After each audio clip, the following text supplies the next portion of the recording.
Hey guys, how's it going? Dr. Astro. So today I want to talk a little bit about what we talked about just the other day, and that is Warlords of Draenor and making gold with things exclusively from the Warlords of Draenor content. So I'm guilty of this myself. I had a big problem here with just vendoring everything I had. If it was outdated, the gear I already had was better than it, I'd just throw it straight to the vendor, call it a day, and just take the gold from it. And then I would go to the auction house and I would list the things that I knew for a fact were going to sell. Well, today I got a little bored, didn't feel like running to the vendor, and I was already in Stormwind at the time.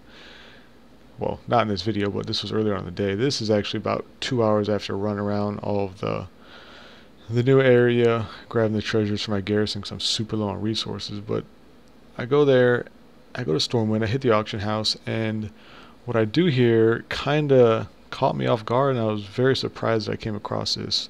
And what that was is all these little weird items that I was finding, like these claws and this little herbs and stuff like that. I looked them up all in the auction house, and they were worth a substantial amount of gold. I'm talking, there were a couple things in here that I was selling, and I think I had like maybe 8 of them, and they were worth like 40 some odd gold a piece.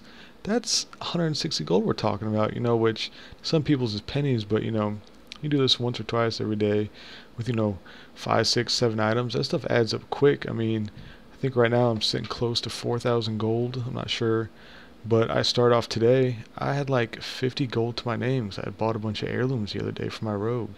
So just make sure that before you throw all this vendor stuff into trash and just take the gold straight for it, run it to the auction house with TSM, do a quick scan, see if it's worth anything, see how it's selling.